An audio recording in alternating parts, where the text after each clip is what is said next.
Hey, Deanna Seymour here with a quick heads up. This is a collection of past shows and ongoing experiments. You're going to hear different intros and old ads, but the ideas still hold up. You can tell where you're at by the cover art. And if you ever want to chat about life and business, check out my free community at jointheplayhouse.com.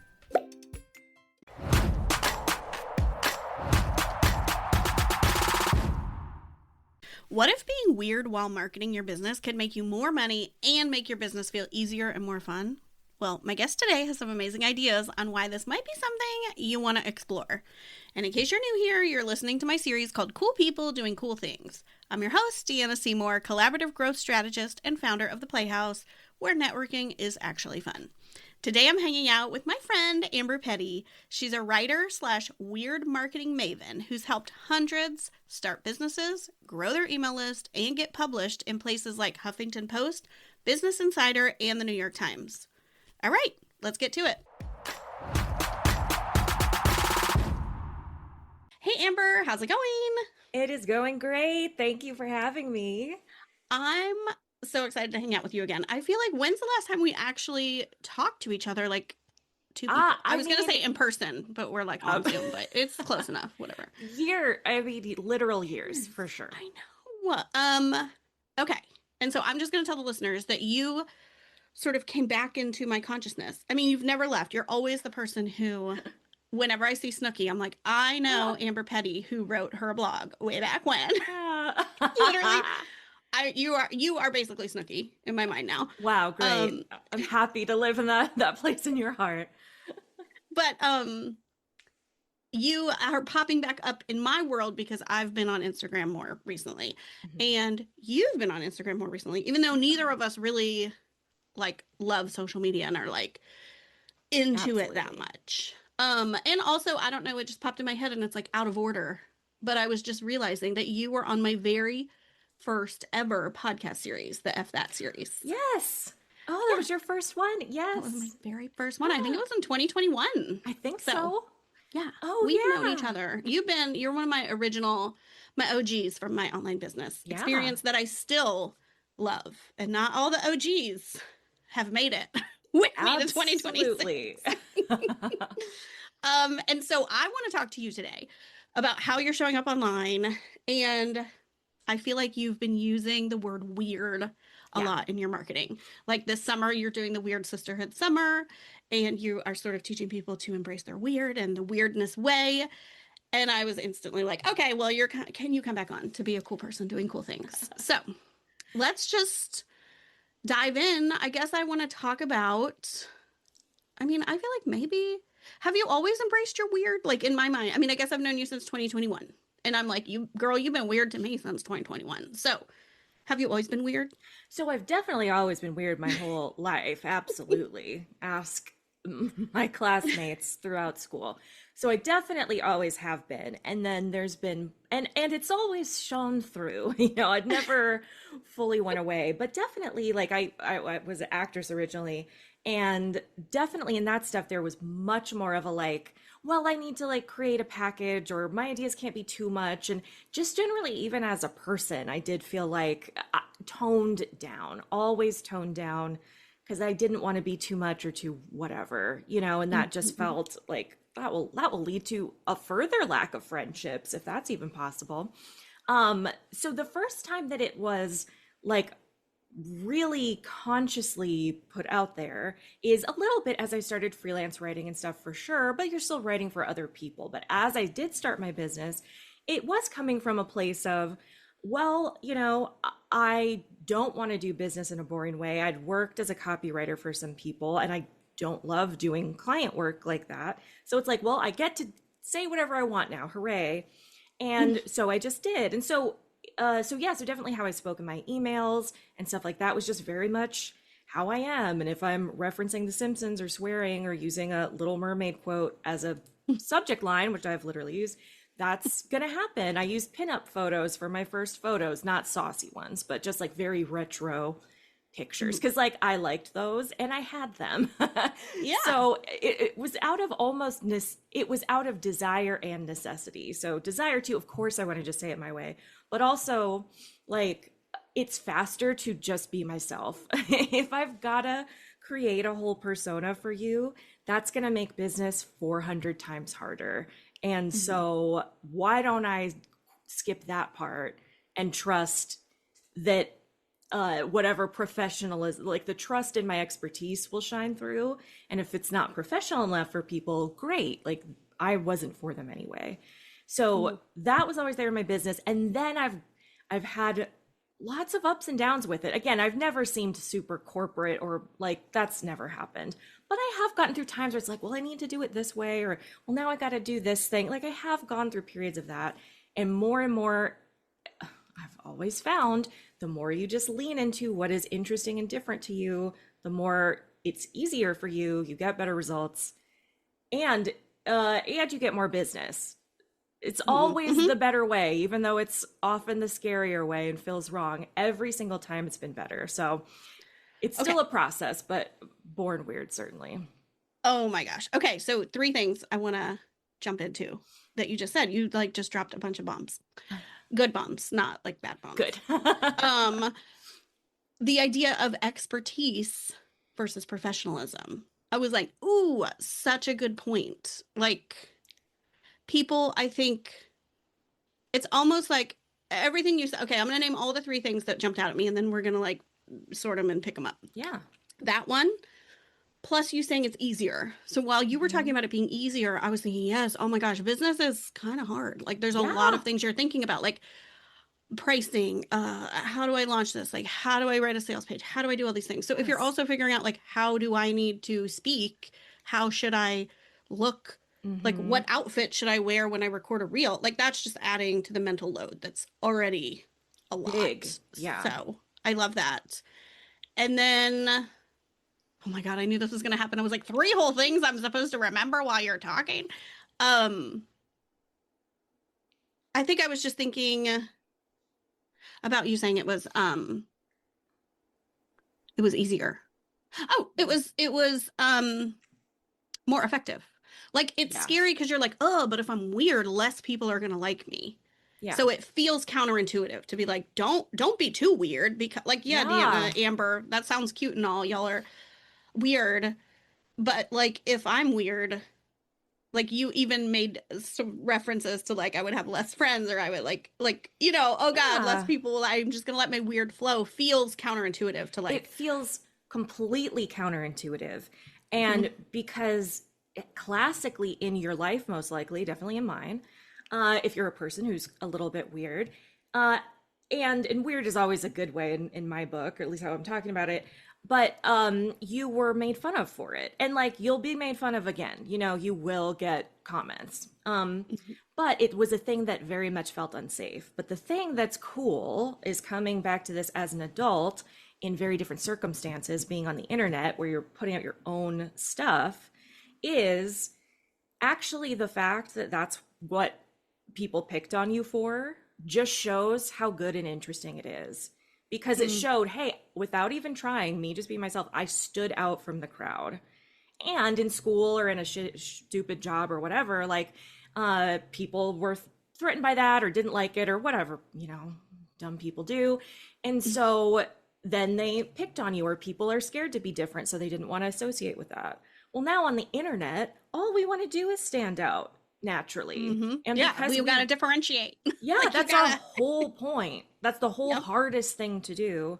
And now instead of playing to this tiny pool of people where you're like one of 10 or one of 30 or one of 100 even, and so it's scary to be different, you're one of billions, and you're absolutely going to find those same people coming to you desperate to see, oh my God, thank you for actually acting this way. So it is scary. It is still even scary for me because it's not what people naturally do, but it is, even regardless of the results, even though it always gets better results, more followers, more everything, even without that, it's you like taking back a moment of your life where people picked on you or made fun of you, and then literally reclaiming it and being like, I'll actually make money from this. This is actually what makes my whole business run. I will get followers. It's just beautiful revenge. I know, spite.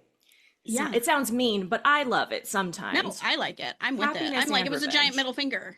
made Yeah. out of dollar bills, like And $100 so, bills. yeah, it's like a middle finger and it like heals a little part of you. Not, I'm not a Mhm. therapist, but it does help kind of just in a light way at the very least go, hey, that thing that probably subconsciously has kind of held me back, I don't have to be scared of that anymore.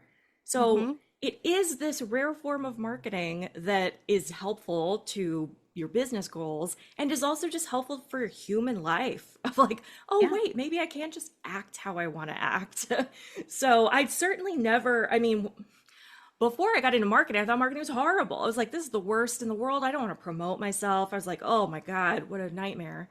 And then Mhm. in the end, it's been like, oh, it's actually where I've been most fully expressed as a person and like healing those old wounds of the kid who nobody liked. So Mhm. certainly didn't think marketing would bring that about, but it actually does when you let it be creative and interesting to you.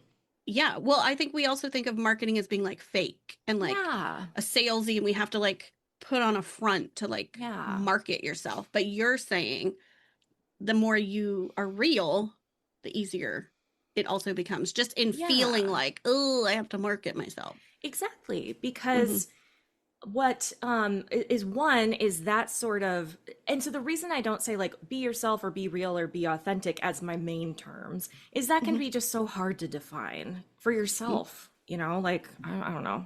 I've got Yeah. a lot of different people in my brain, so I'm like, which one Hmm. is the real me? There's like a lot of, and then be real. Well, I am real, but am I being real enough? So that's why I use weird, simply because everybody in your own head and body has a definition of what that means to you.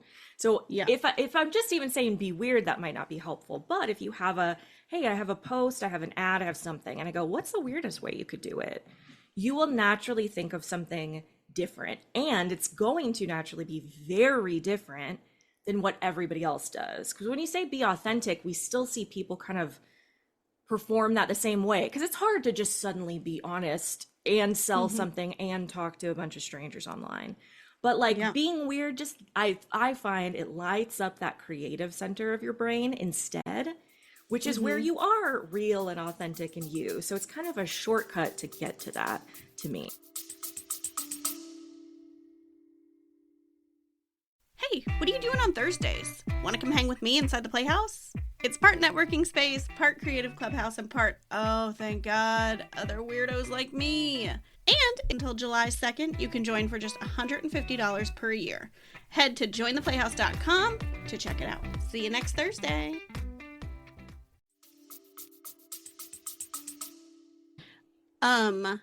Okay, I'm going to tell a quick story Yeah. about authenticity. Yeah.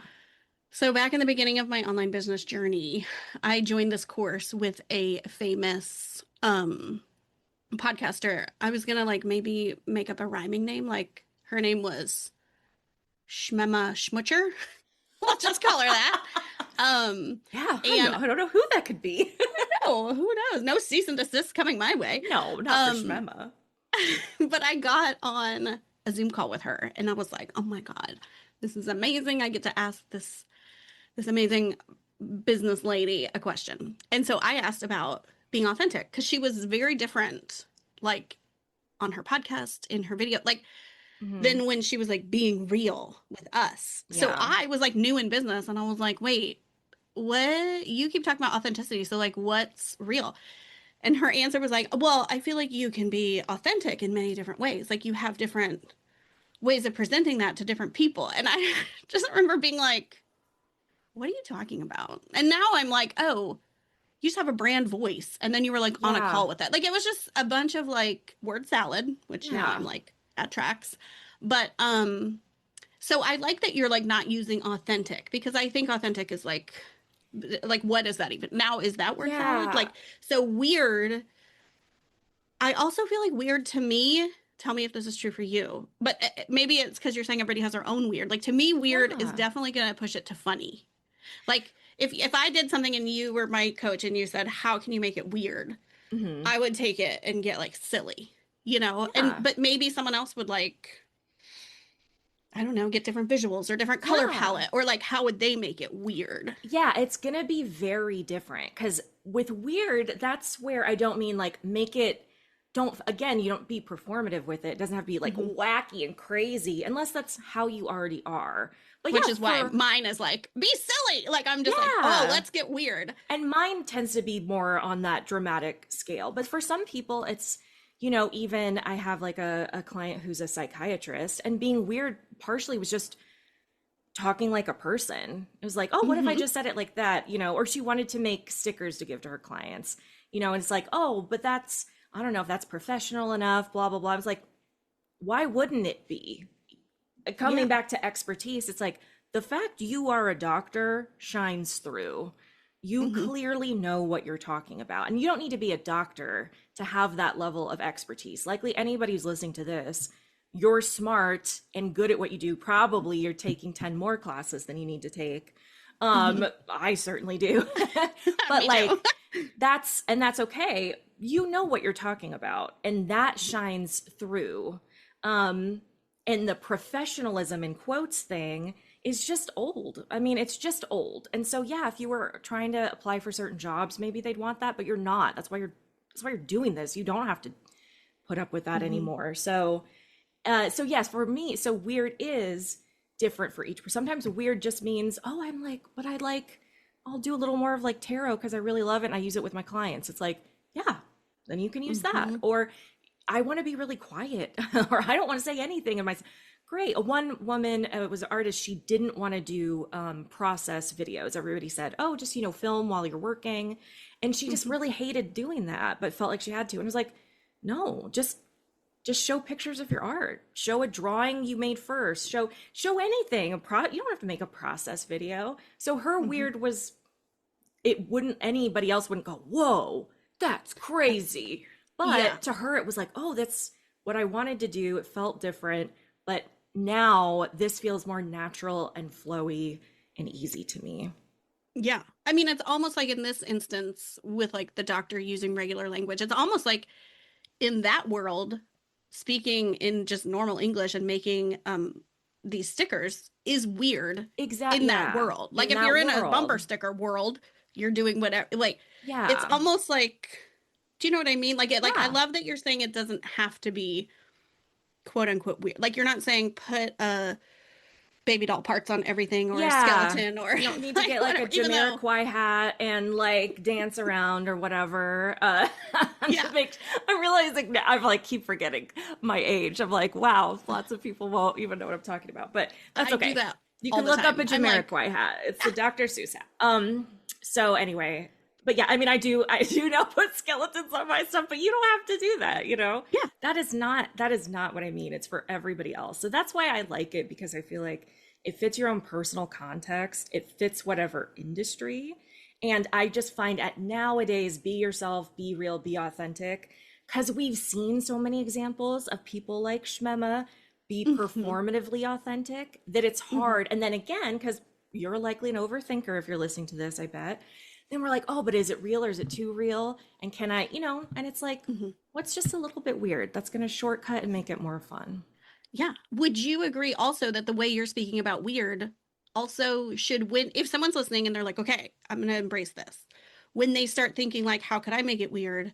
It should also feel a little bit easier. Like it feels like all the examples you gave, those people feel a sigh of relief. Like, thank God I don't have to make those process videos. Thank God I don't have to use the fancy words. I can just speak how I want to. Yeah, it should feel easier, and it should feel a little bit exciting, maybe / slightly scary. Like the initial feeling should be, ooh, that's easier and fun. And then you might have a hint of, oh, is that okay though? But it's weird. It's like, but good, it might be weird. Yeah, but people might think it's weird. Yeah. Like also maybe even like instead of the classical like weird definition, like the scary part might be, but people might think it's weird. Exactly. Like other artists might think it's weird. Other therapists might think it's weird. Yeah. Other marketers might think I'm weird.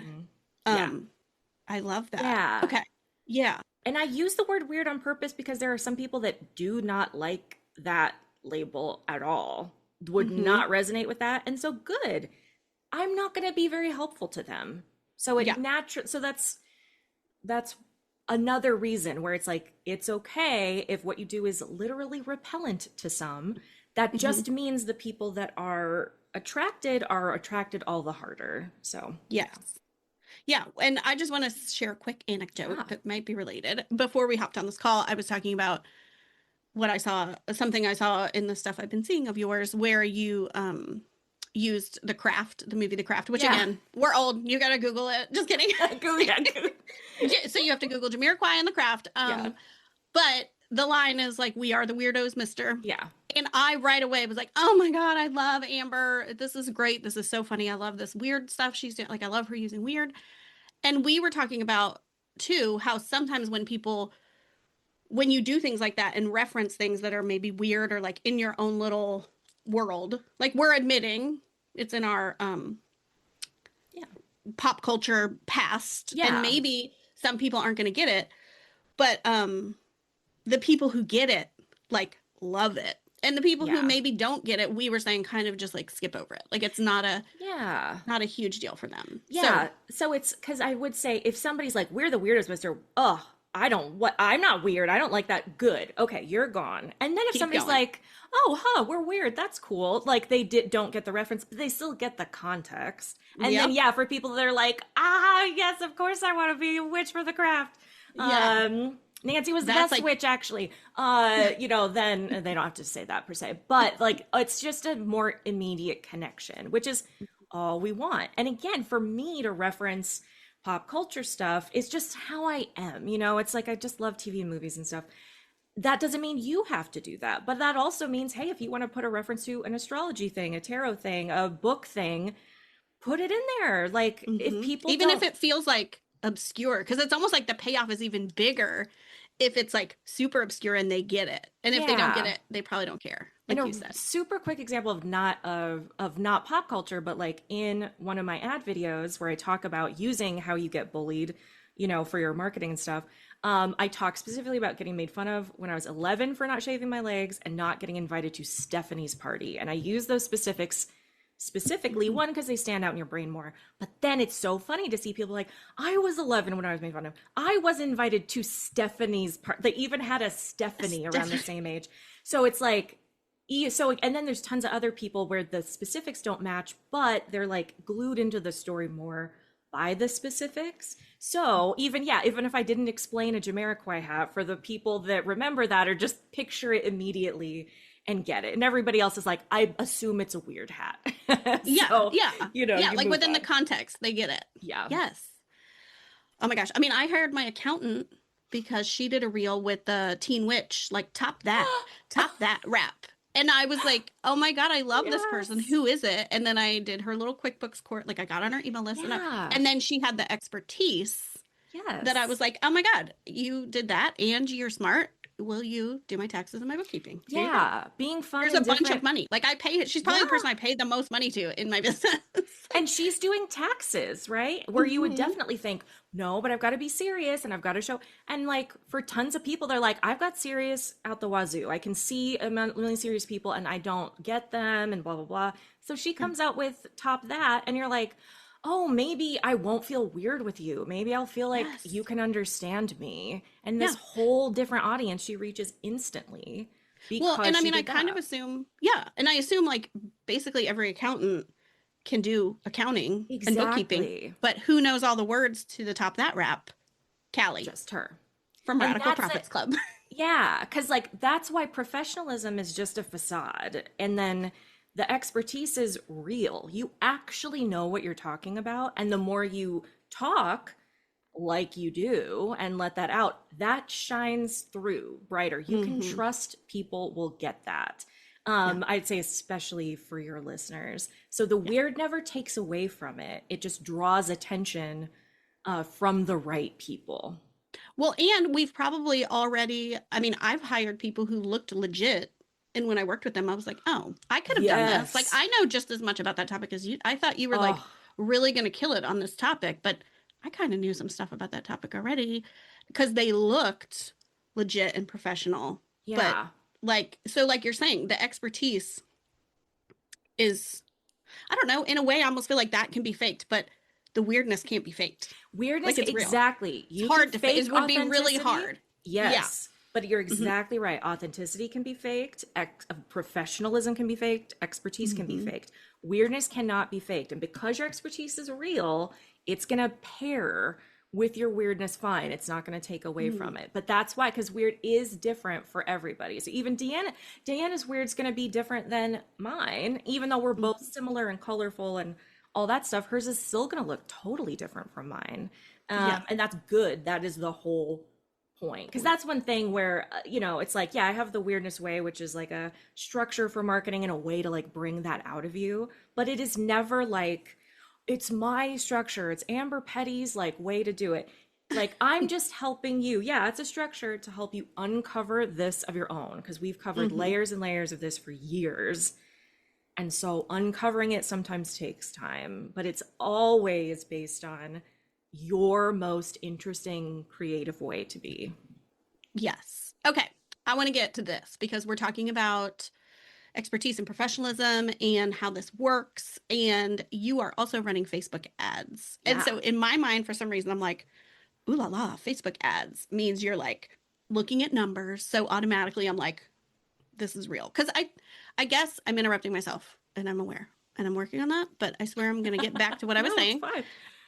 Um, I think sometimes like me talking about fun, you talking about weird, people can be like, oh, that's cute, but I want a real business. And Yeah. like they don't Mm-hmm. really, they kind of hear it and they're kind of like, okay, yeah, we are supposed to repel some people. Like, I get what you're saying about Mm-hmm. authenticity, but there's still like, I don't know, because I want a real business. And so when Yeah. I think of Facebook ads, I'm like, okay, you're putting money into this. You're looking at a dashboard. There's numbers, there's click through rates, there's conversion rates, there's that feels to me like real business. So Yeah. I was like, all right, Amber, let's talk about your success with your weird Facebook ads. In case anybody listening isn't already completely convinced that weird is the way to go. Um Talk about your experience with Facebook ads. But yeah, totally. It does sound like, oh, that's cute, but I wanna actually make money. And it's like, but this is what will do it. Because if the regular professional boring ways worked for you, you would have already done it by now and been successful. They don't work for you because that's not how it just doesn't line up for you. Also, because a lot of fake people did good there that people don't trust the same fake nonsense anyway. So you can continue down that path and make it hard for yourself. But and again, weird's a spectrum. It's going to get you better. And when I said like I've had dips, every time it was a dip, it was because, well, now I need to act like a real business owner. And Mm-hmm. that never helped me. It's never helped me one time. And believe me, I still think it. Oh, but now It's it should never be helped a me either. real thing. Oh, except it's never worked. I get it. It's very pervasive. So for Facebook ads, um, so organic traffic is so great because it's free. So everybody's like, well, it's free and I could go viral and I could do this and that and this and that. But it also takes up so much freaking time. It is a lot of time and attention. Facebook ads are not. So my Facebook ad first that took off. So these are all for getting leads. So I'm not selling, I'm taking people to a freebie. So the first ad that did well is just I say, hey, are you a weird girl in business? And then I talk about my free Telegram group. And I have a pair of sunglasses over my regular glasses that I take off. And then I'm just outside. My hair doesn't look that great. It's not, even when I watch it back sometimes, I'm like, that was a choice of an angle, low angle there. It's not like there's even car sounds in the background. It's not fancy at all. And I talk about being disorganized and blah, blah, blah, but I've had the success and this is what we do in this free group join. So that ad has been running since November. It is now end of June. And it's gotten me between $1.20 and $1.35 leads that entire time. Thousands of people have come to my email list from this ad that I've done nothing with but turn the price up or down just depending on my budget. Yeah. So Facebook ads does sound like, oh, I've got to do this and then recalibrate it and do that. And I think, and people do that at a different level. And later, if I had help, maybe I'd have somebody doing that for me. But I don't do that. And I just ran another ad that's all about, like I said, getting made fun of and Stephanie and all that. And that one is getting between 96 cents a lead to $1.04, $1.06 maybe cents a lead. Like 1,500 people have come in the last 3 weeks to my email list that I get to keep. And that's from one video I made. So it took, let's say 10 minutes to record, let's say 30 minutes to record and edit and put up. It'll take a little longer for you to put up if it's the first time on Facebook, but it's still not that bad. Then that's it. That's like, honestly, it. even if it took you an entire workday to like be like, oh my God, I'm gonna put this Facebook ad out. I mean, that's a great return on, if you think about all the, like you're saying, organic is free and I might go viral and whatever. How many hours you're putting into that content? Yeah. And is it getting you anywhere close to 1,500? And for me, I hadn't really used social media that much, or been very inconsistent. This last year, I've been very consistent. I don't know how many leads it's brought me. It's brought me perhaps, let's say in the high side, $2,000. Leads wise, some, not that much. Most of my growth in my Instagram comes from the ad, because even if people don't sign up, then they follow or do both. So let's say $2,000. I've made in 5 years of business, right? And so then the rest came from running ads on other places, newsletters, stuff like that, or Facebook ads, and selling through my email list. And that's made over $850,000 in 5 years. So like I may even leave Instagram completely at the end of my experiment, but ads aren't about like, oh, now I'm fancy or now I've got to get so serious. It's the same exact stuff. And in fact, it's refreshing because I'll put the same exact video on my organic and it gets like, okay, but not like, I don't know, 500 views or something. And then again, it's brought me in 3,000 people like over months. Like, get out of here. So part of me is like, you are never, Facebook, Instagram is never, it's especially now, it's not designed to help you sell anything. It's designed to keep people on the app and want you to pay. So I'm like, I would rather not dance around your stupid game. If I'm going to use this system, I would rather just pay you money, but actually get a return as opposed to you taking my life away, well, which that's happens what I was gonna sometimes. say. Some people think, oh, I don't want to give money to Facebook. Yeah. And I've struggled with that and I've dabbled And that's in Facebook fine ads. if you don't. And that's fine if you, and I totally respect that. Sort of. I mean, I do. I also respect it. I'm like, sort Yeah. of. No, I don't. Just kidding. No, but I think we're undervaluing the time we're giving Lil Zuckerberg anyways. Yes. So like, if you can toss him a few bucks and never go on the app and get your life back and grow your business, and then maybe eventually grow your business to a point where you don't need to do that anymore or whatever. I think people, that's like a thing I struggle with too sometimes where I'm like, oh, I don't want to give that jerk money, but like, I'm still participating in his system. Our time and our energy. Yeah. We're giving him our creative. We're giving him like a lot more, even when we're just scrolling. So again, if you are like, absolutely not, I'm not going to buy Facebook ads, that is totally fine. There's totally fine. But if you're on the fence about it, I do just think, and this people may totally disagree with, but for me, it's like, they've created this big ass platform that a lot of good people use and are on. So me, the nice person who doesn't want to fund this kind of thing, so I'm gonna not give my money, so they'll still get tons of money from everybody else and everybody will just see a bunch of garbage anyway. But well, I wouldn't have given my $50 to him. To me, it's just like, we might as well use the system we created for our own good. We might as well go within there and do it, because he's not getting rich off of my ad money. And believe me, when he could get rich off of my ad money, I wouldn't place ads there anymore. So I get it. I'm not saying this is a rule. This is just my opinion, but I get so sad when I see like kind, liberal people. I'm extremely liberal, but it's like, we take ourselves out of the equation to try to solve the problem, when I think it would just be better for us to dramatically insert ourselves into the equation, simply to give people something to see, to make your own money, so that you could fund things to not have to be there anymore. And again, if you disagree with that, I totally understand. Totally understand, but yeah. I don't know if it's TMI, but can I ask you how much, like what the range is that you spend on Facebook ads? Yeah, so this I learned from somebody else, but it seemed to work really well. To test it, do it at $50 a day for 3 days. And then, so sometimes I'll keep it at $50 a day. So the one right now I'm keeping has been at $50 a day.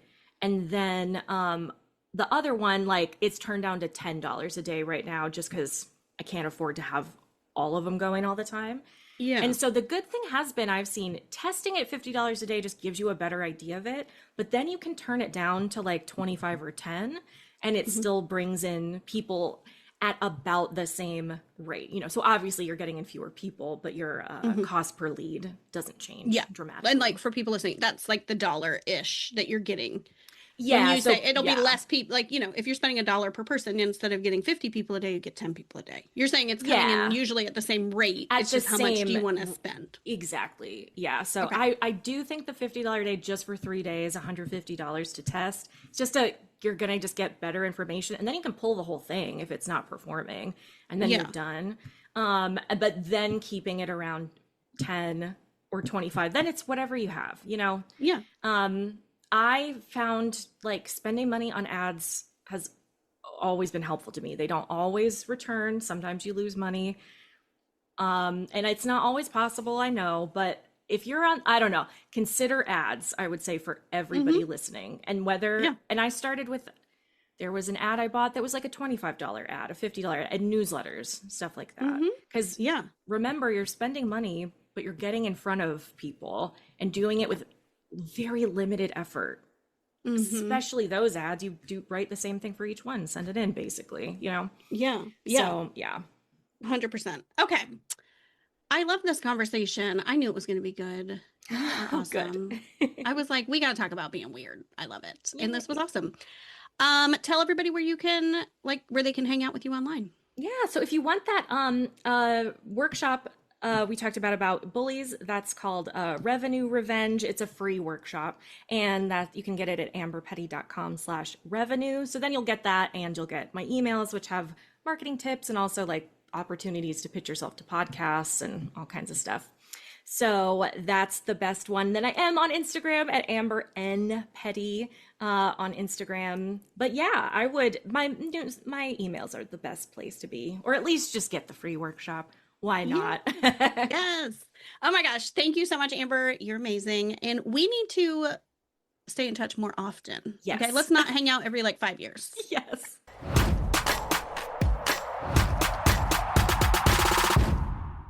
Guess what? You're invited to our next Playhouse networking party. It's free, there's music, fun questions to break the ice, and absolutely no one will be pitch slapping you. Head to jointheplayhouse.com/party and we'll see you there. Oh my gosh, I love these 80s vibes.